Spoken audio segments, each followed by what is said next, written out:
लोग। मेरी उम्मीद और मेरा विश्वास आपके साथ है सब कुछ अच्छा और बेहतर होगा। आज का जो टॉपिक है बहुत ही इंपॉर्टेंट है। कल या परसों में ही मेरे से कमेंट्स आया था कि sir English requirement Singapore job के लिए इंग्लिश रिक्वायरमेंट कितनी है, क्या आईएलटीएस चाहिए, अगर हमें पढ़ाई करनी है तो कितने बैंड चाहिए, कितने पॉइंट्स चाहिए, अगर हमें जॉब करनी है तो उसके लिए कुछ इंग्लिश सर्टिफिकेशन का ऐसा हमें कोई डॉक्यूमेंटेशन शो करना है या नहीं करना, पूरा इस वीडियो में बताऊंगा। लेकिन पहले मैं बताता हूँ, अगर आप इस चैनल पर नए आए हैं please like share subscribe the channel और ये वीडियो अपने दोस्तों या फैमिली ग्रुप में शेयर कर दो ताकि उनको पता लगे कि अब्रॉड में जॉब लेने के लिए इंग्लिश की रिक्वायरमेंट कितनी है, कौन सी कंट्री में क्या है। लेकिन आज हम सिंगापुर के ही ऊपर बात करेंगे तो इंग्लिश की रिक्वायरमेंट कितनी है। देखो सबसे पहले तो मैं बताता हूँ कि इंग्लिश जो है एक कॉमन लैंग्वेज है, एक ग्लोबली स्पीकिंग लैंग्वेज है। तो इंग्लिश एक कॉमन लैंग्वेज है to communicate to one country to another country. अब देखो हर कंट्री की लोकल लैंग्वेज होती है, ये तो श्योर 100% है। तो ऐसा तो नहीं कि हमें जिस कंट्री में जाना है उसकी लोकल लैंग्वेज अभी आ जाएगी क्योंकि हम रिसेंटली मूव हो रहे हैं। तो इंग्लिश एक कॉमन लैंग्वेज है। सबसे पहले तो मैं ये बताता हूँ कि अगर आपने सिंगापुर के वर्क परमिट, एज पास एम्प्लॉयमेंट या सिंगापुर में किस तरह के वर्क परमिट होते हैं, क्या रिक्वायरमेंट्स होती है, क्या एजुकेशन होती है, उसकी जो भी रिक्वायरमेंट्स होती है, जो एलिजिबिलिटीज होती है, मेरे चैनल को जाके आप एक एक करके वीडियो देखो। तो कई लोग तो कंफ्यूज होते हैं कि सर सिंगापुर वर्क परमिट कहाँ से, भाई सब मिल जाता है, एवरीथिंग अवेलेबल, बट हमें रिसर्च करना है और हमें फॉलो करने हैं कौन कौन से पाथ होते हैं। तो वो जो चीज़ें हैं वो मैंने अपनी वीडियो में डाल रखी हैं। ऑल वीडियोस आप तसल्ली से, क्योंकि आप विदेश जा रहे हो, कोई ऐसा नहीं कि अपन घर से बाहर कुछ लेने जाओ। तो विदेश जाने के लिए आपको पूरी रिसर्च करनी है, जिस भी पर्पज से जा रहे हो। अगर आप स्टूडेंट जा रहे हो, वर्क परमिट जा रहे हो या कोई बिजनेस पर्पज जा रहे हो, तो आपको एक नॉलेज होनी चाहिए कि भाई ये चीज़ें हमारे ऊपर। तो उस नॉलेज को लेने के लिए मैंने वीडियो बहुत सारी बना रखी है। कोई वर्क परमिट पर जाना चाहता है तो कहाँ से वर्क परमिट ले,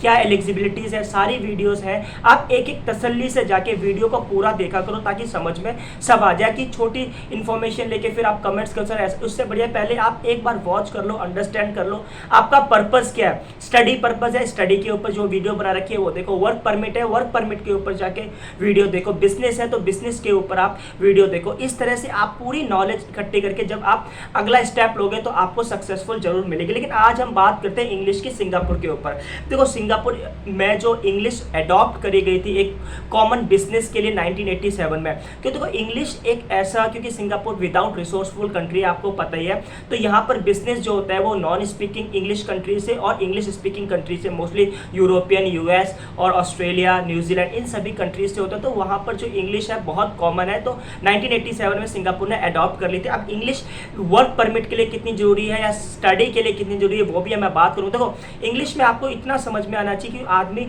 कम्युनिकेट कर रहा है तो आपको इतना समझ में आ जाना चाहिए और आप उसको रिप्लाई कर सको।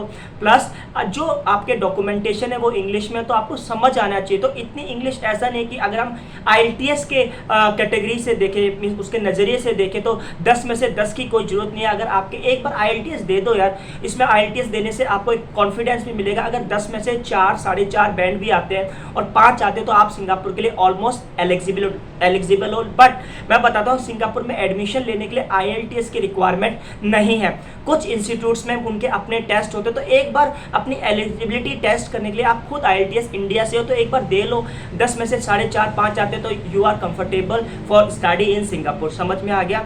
सिंगापुर की एजुकेशन के लिए आपको आईएलटीएस की जरूरत नहीं है। लेकिन सिंगापुर में आप पढ़ाई कर रहे हो, उसके बाद आप किसी और कंट्री में जा रहे हो लाइक यूएस, यूरोप, यूके और ऑस्ट्रेलिया, कनाडा, यूएसए, तो वहाँ पर आईएलटीएस और टॉफेल्स तो चाहिए क्योंकि उनकी रिक्वायरमेंट ये है। तो सिंगापुर की जो रिक्वायरमेंट वो आईएलटीएस की नहीं है, लेकिन इंग्लिश रिक्वायरमेंट्स है। वो कॉलेज में जहाँ एडमिशन लोगे वो आपका मॉक इंटरव्यू या आपका व्हाट्सएप वगैरह पर जो भी स्काइप वगैरह पे इंटरव्यू होता है वो ले लेंगे, आपका रिटन टेस्ट ले लेंगे। तो आपकी एलिजिबिलिटी वो कॉलेज आपका डिसाइड कर देगा। दूसरी बात ये है सिंगापुर की मोस्ट लैंग्वेज कौन कौन सी है मैं वो भी बता देता हूँ।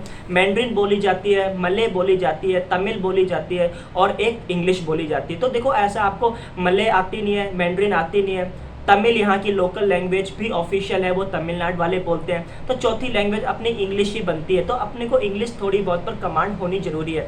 तो इतनी मुश्किल नहीं है यार इंग्लिश। तो मैंने आपको बता दिया सिंगापुर की 4 मोस्ट लैंग्वेज है, तो इंग्लिश उसमें से चौथी में आती है। तो चौथे में आप कर सकते हो इंग्लिश में। अगर आपको मैंड्रिन आती है तो काफ़ी कुछ अच्छा है। अच्छा, अब एक बात बताओ, सिंगापुर में इंग्लिश क्यों कॉमन है? सिंगापुर की इंग्लिश कॉमन का मतलब ये है कि यहाँ पर जो इंटरनेशनल बिजनेस होते हैं वो सिंगापुर का एक लॉजिस्टिक हब है, तो यहाँ पर जितने भी डॉक्यूमेंटेशन वगैरह होती है वो सारी इंग्लिश में प्रेफर करी जाती है, तो आपको इंग्लिश जरूरी आनी चाहिए। अगर आप होटल इंडस्ट्री में भी काम कर रहे हैं तो आपके पास जो कस्टमर है वो इंग्लिश में ही मोस्ट प्रोबेबली कम्युनिकेट करता है। अगर होटल इंडस्ट्री में हो, बड़े होटल्स में हो, रेस्टोरेंट, मोस्टली आप कहीं पर, अगर आप सेल्समैन भी हो किसी भी शॉप में, तो आपको इंग्लिश में ही कम्युनिकेट करना पड़ेगा। तो इंग्लिश थोड़ी सी जरूरी है, कंपलसरी नहीं है। मैं बता रहा हूँ और भी 3 लैंग्वेज है, आपको इनमें आता है तो आपको और भी बेनिफिट है। तो 4 लैंग्वेज में से आपको जितनी लैंग्वेज आती है वो आपके लिए सिंगापुर में काम करने के इन फ्यूचर बहुत बेनिफिट है। तो इंग्लिश की जो परसेंटेज अगर आप IELTS से कंफर्म करना चाहोगे तो 4, 4.5, 5 बैंड आपके हैं, तो आप you are comfortable for work in Singapore. Work permit के लिए, एस पास के लिए, एम्प्लॉयमेंट पास, किसी के लिए इंग्लिश की रिक्वायरमेंट नहीं है, लेकिन आपकी कम्युनिकेशन, क्योंकि अगर आप वर्क परमिट या एस पास के लिए अप्लाई करोगे तो आपको इंग्लिश में ही कम्युनिकेट करना पड़ेगा। अगर आप स्किल इंस्टीट्यूट में ट्रेनिंग लेने जा रहे हो तो वहाँ भी इंग्लिश में ही होगा भाई, वहाँ हिंदी में नहीं सिखाया जाएगा या अपनी पंजाबी लैंग्वेज में नहीं सिखाया जाएगा, अपनी कोई भी लैंग्वेज में नहीं सिखाया जाएगा, तो वहाँ पर इंग्लिश में ही होगा। तो अब वर्क परमिट के लिए इंग्लिश इतनी धांसू नहीं होती है। जैसे ऐसे मैं बता देता हूँ कि जैसे एक छोटा सा कम्युनिकेशन मैं आपके साथ कर लेता हूँ। अगर आप वर्क परमिट पर अप्लाई कर रहे हो कि आप वर्क एक कंस्ट्रक्शन फील्ड में हो, तो मे बी वो सुपरवाइजर ऐसे बोलेगा, hello mister x, please bring the hammer, hey hello Mr. X, please tomorrow you come on the time. So this type of English only. Hey, did you work on Tuesday? If somebody can replace on them, तो I mean, वो इतना थोड़ा सा ही पूछेगा, इस हिसाब से आपको कम्युनिकेट, आपको समझ आ जानी चाहिए। ऐसा नहीं है कि हमें यूनिवर्सिटी का लेक्चर देना है तो हमें इंग्लिश प्रॉपर ही आनी चाहिए। तो छोटी मोटी इंग्लिश होती है तो आप बहुत आसान है। तो इंग्लिश आपको बता दें कितनी आनी चाहिए इंग्लिश रिक्वायरमेंट, बट सिंगापुर के कॉलेज के लिए कोई IELTS वगैरह की रिक्वायरमेंट नहीं है। लेकिन आप यहाँ से करोगे दूसरी कंट्री में तो जरूरत हो सकती है, लेकिन कॉलेज वाले आपका इंटरव्यू ले लेते हैं तो आपको इंग्लिश आनी चाहिए। अब इंग्लिश में ही सब्जेक्ट्स होते हैं तो आपको समझ में आनी चाहिए, डॉक्यूमेंटेशन की कोई जरूरत नहीं है। Thank you for watching this video.